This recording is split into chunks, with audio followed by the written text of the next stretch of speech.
और ऐसा नहीं है। ओम फिर शिव जी का ओम भूर्भुवः स्वः तत्सवितुर्वरेण्यं भर्गो देवस्य धीमहि धियो यो नः प्रचोदयात् स्वाहा। ओम भूर्भुवः स्वः तत्सवितुर्वरेण्यं भर्गो देवस्य धीमहि धियो यो नः प्रचोदयात् स्वाहा। ओम भूर्भुवः स्वः तत्सवितुर्वरेण्यं भर्गो देवस्य धीमहि धियो यो नः प्रचोदयात् स्वाहा। ओम भूर्भुवः स्वः तत्सवितुर्वरेण्यं भर्गो देवस्य धीमहि धियो यो नः प्रचोदयात् स्वाहा। ओम त्र्यंबकं यजामहे सुगंधिं पुष्टिवर्धनम् उर्वारुकमिव बन्धनं मृत्योर्मुक्षयमामृतात् स्वाहा। ओम त्र्यंबकं यजामहे सुगंधिं पुष्टिवर्धनम् उर्वारुकमिव बन्धनं मृत्योर्मुक्षयमामृतात् स्वाहा। ओम त्र्यंबकं यजामहे सुगंधिं पुष्टिवर्धनम् उर्वारुकमिव बन्धनं मृत्योर्मुक्षयमामृतात् स्वाहा। ओम श्री मंगलाय नमः स्वाहा। ओम श्री हनुमते नमः स्वाहा। ओम श्री गणेशाय नमः स्वाहा। ओम श्री इंद्राय नमः स्वाहा। ओम श्री रामाय नमः स्वाहा। ओम श्री गणेशाय नमः स्वाहा। कथा प्रारंभ होते है सुनो वीर हनुमान आर राजौ कथा में और नगर करो कल्याण सियापति राम जय जय राम। मेरे प्रभु राम जय जय राम करो कल्याण जय जय राम। मंगल भवन मंगल हारी तबाहु सुत सिरत अजर बिहारी राम सिया राम जय जय राम। राम सिया राम जय जय राम। आज मैं 28वां अध्याय सुनाने जा रहा हूँ, जिसमें शिवा आश्रम सेवाओं के नित्य निमित्त कर्म की विधि का वर्णन है। हर हर महादेव।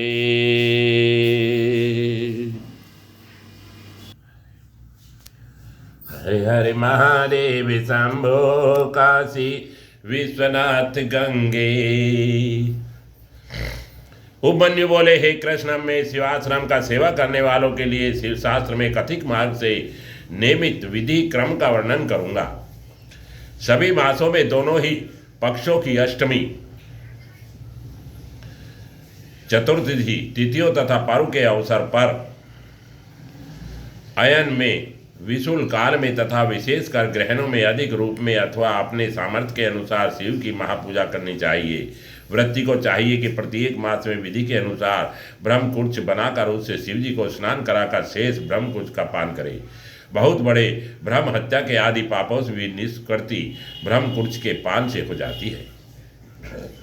कुछ भी निष्कृति शेष नहीं रह जाती। सो पौष महीने में उस नक्षत्र में शिव जी का निराजन करे और माघ महीने में मघा नामक नक्षत्र में घृत और कंबल का दान करे। फाल्गुन मास में उत्तरायुक्त पूर्णिमा के दिन महोत्सव का प्रारंभ करे और चैत्र मास में चैत्रनाक्ष युक्त पूर्णिमा को यथाविधि दौलोत्सव को करे। वैशाख मास में वैशाख नक्षत्र में पुष्प महाल्य करना चाहिए। ज्येष्ठ मास में मूल ज्येष्ठ संख्यक नक्षत्र में कैसे तिथि हुए महाराज।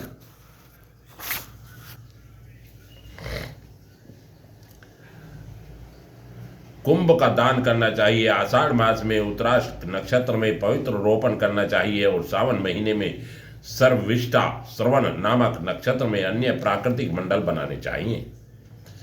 उनके बाद भाद्रपाद मासी पूर्णिमा में पूर्वाषाढ़ नक्षत्र युक्त दिन में मंत्रों से प्रोक्षण एवं जल विहार करवाना चाहिए। तदंतर आश्वानी मास की पूर्णिमा को खीर और नए चावल का भात निवेदन करें। उसी से सत विशाख नक्षत्र में हवन करे। कृतिक नाक्ष युक्त कार्तिक मास में 1000 दीपों का दान करना चाहिए। मार्गशीर्ष अगवहन मार्ग में अक्षत्र नक्षत्र में घृत से शिव जी को स्नान कराना चाहिए। यदि उन समय में यह सब करने में असमर्थ हो तो उत्सव और तथा सभा महापूजा और अधिक वर्चन करे। घर में विवाहादि मांगलिक कृत्य होने पर, परिषदि क्रम में मन के दुख होने पर, दुराचार में दुष्टों का दर्शन होने पर, उपद्रव उपस्थित होने पर, अन्य अशुभ निमित्त होने पर अथवा प्रबल होने पर स्नान पूजा से ध्यान होम दान आदि क्रियाएं उद्देश्य के अनुसार पूर्व चरण को पूर्ण करे। संस्कृत शिवागुण में पुनः स्थान होम आदि करे। जो मनुष्य इस प्रकार सावधान होकर नित्य शिव धर्म परायण रहता है उसे महेश्वर एक जन्म में मुक्ति प्रदान कर देते हैं। जो नित्य निमित्त कर्मों में इस यथोचित रूप से करता है वह श्री कंठनाथ के दिव्य आदिलोक को जाता है। मनुष्य वहां पर 100 करोड़ कल्पों तक महान सुखों को भोग कर कुछ समय बाद वहां से लौटकर उमा कुमार कार्तिकेय विष्णु ब्रह्मा तथा विशेष रूप से रुद्र के लोकों को प्राप्त करता है। वहां पर दीर्घ काल तक निवास करते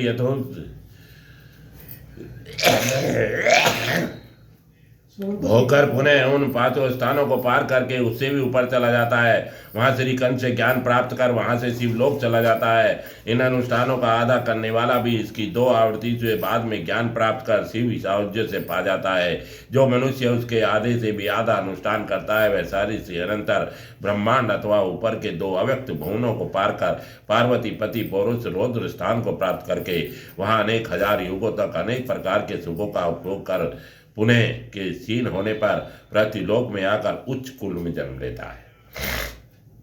वहां पर भी महातेजस्वी पूर्व संस्कार के कारण पशु धर्मों का त्याग करके शिव धर्मों में संलग्न रहता है। उस धर्म के प्रभाव से शिव का ध्यान करके शिवलोक को जाता है जहाँ वे सुखों को भोग कर विश्वेश्वर लोक जाता है और वहाँ विद्वेश्वर के साथ क्रम से अनेक भोगों को भोग कर ब्रह्मांड के भीतर अथवा बाहर एक बार फिर लौटता है। तदंतर उत्तम भक्ति प्राप्त करके उसी से शिव ज्ञान को सिद्ध कर शिव धर्म की प्राप्ति करके पुनः संसार में नहीं आता है।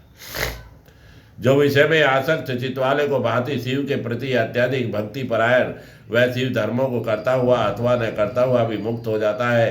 वह 1 बार 2 बार अथवा 3 बार जन्म लेकर मुक्ति प्राप्त कर लेता है। शिव धर्म का अधिकारी चक्र की भांति बार बार विभिन्न योनियों में भ्रमण करता है। अतः यदि कोई अपने कल्याण के लिए प्रयत्नशील हो तो उसे शिव का आश्रय लेकर जिस किसी भी उपाय से शिव धर्म में बुद्धि लगानी चाहिए। गुरु कहे कि हम किसी को अपनी इच्छा से किसी बंधन में आबद्ध नहीं करते हैं। दीक्षा विहीन तथा विवाद करने वाले को स्वाभाविक वह शिव कर्म रुचिकर नहीं लगता। जो पूर्व जन्म कृत पुण्य संस्कृत के कोर से युक्त उन्हीं की विषय धर्म रुचि होती है। जो जगत को सृष्टि आदि मूल कारण मानने वाले हैं उनमें शिव धर्म आरूढ़ होने पर समर्थ नहीं हो पाता। अतएव यदि अपना कल्याण अभिष्ट हो तो ऐसे व्यक्तियों को उसके स्वभाव के अनुरूप गुरु शिव धर्म में दीक्षित करें। शिव महापुराण के अंतर्गत 7वीं वायव्य संहिता के उत्तरखंड में नित्य निमिष वृद्धि नामक 28वां अध्याय पूर्ण हुआ। हर महादेव। बोलो शिव महापुराण की जय। कथा विग्रत होते सुनो वीर हनुमान राम लखन सीता सहित अब करो विश्राम सियापति राम जय जय राम। मेरे प्रभु राम जय जय राम। करो कल्याण जय जय राम। मंगल भवन य मंगल हारी प्रभु सुदशरथ जय बिहारी। राम सिया राम जय जय राम।